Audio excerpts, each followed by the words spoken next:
Have you ever watched someone try to avoid something that they'd probably actually enjoy, all because of some invisible mental barrier?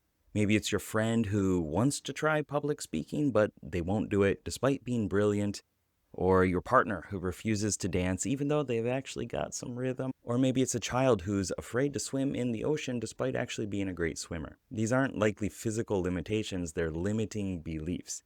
And these are some of the most powerful forces in shaping our lives, often because we don't realize it. Hey, I'm Matt Sherman, and I've spent over 10 years now helping people identify and overcome these invisible barriers, both as a professional coach, a hypnotist, and also in my own life. And today I'll show you how to help yourself and help those that you care about in a way that you've likely not heard of or experienced. So here's the problem. When we see someone held back by fear, our first instinct is usually to ask, "Why are you afraid?"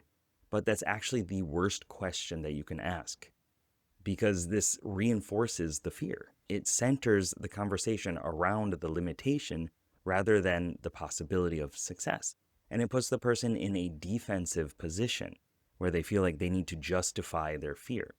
So, for example, if you were to ask ChatGPT or Google something silly like, "Why should I be afraid of drinking too much water?" then you'll likely get a bunch of reasons for why it's bad for you and why you should be afraid. So think about how that works in real life with a real limiting belief and an unwanted fear. This might be driving or heights or spiders or sharing content online or approach anxiety. This approach doesn't just fail to help by asking, "Why are you afraid of this?" It actually strengthens the limiting belief.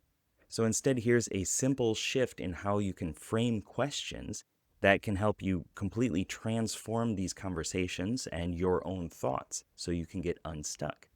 So the key is to use what we'll call positive presuppositions. These are questions that assume that the person will eventually overcome the limitation and then focus on the path forward rather than the barrier itself. This isn't about ignoring fears or pushing people too hard. It's about gently redirecting their thoughts and their focus toward possibility instead of limitations. So recently, a friend was telling me about his daughter and how she was afraid of swimming in the ocean. They're on a family vacation. And interestingly, she is the strongest swimmer in the family. She's got great endurance and technique, as he said. So this wasn't about ability, it was about a purely mental fear. And my friend asked how to help her overcome this limitation and how he can approach the situation. He didn't want to force her to face her fear during this vacation, but he also didn't want the limitation to stick with her in the long term. So many parents might ask, "Why are you afraid of the ocean?" But again, this question doesn't help. It does three unhelpful things. It confirms that the ocean is something to be afraid of.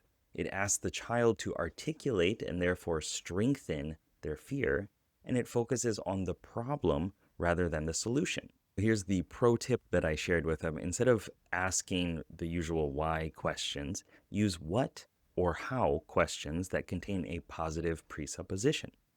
So, for example, instead of "Why are you afraid?" say, "What would help you feel comfortable?" Instead of "Why won't you try it?" ask, "How great will you feel when you're telling your friends about swimming in the ocean?" You see the difference? The second set of questions assumes that success is possible, and it directs their imagination toward positive outcomes rather than dwelling on the fears. And this works because our brains are prediction machines. Whatever we focus on expands. When someone imagines themselves succeeding, they're naturally and actually rehearsing that mental success. Speaking of limiting beliefs, I used to have this weird one where I thought that if I asked for people to like and subscribe to the video, then it would make people click away.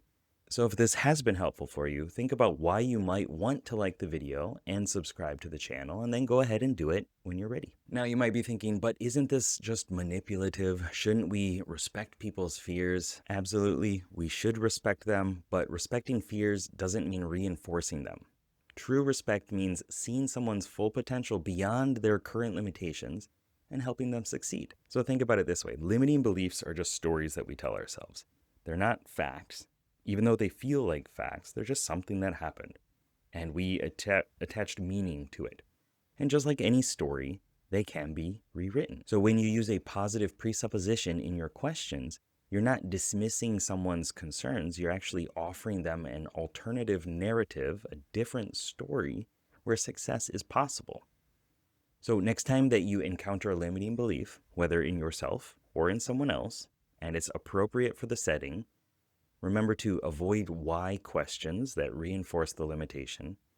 If you really want to use a why question, then make sure that you're using a presupposition with it, a positive presupposition with it, like, why might this be fun? And then also use what or how questions that assume success.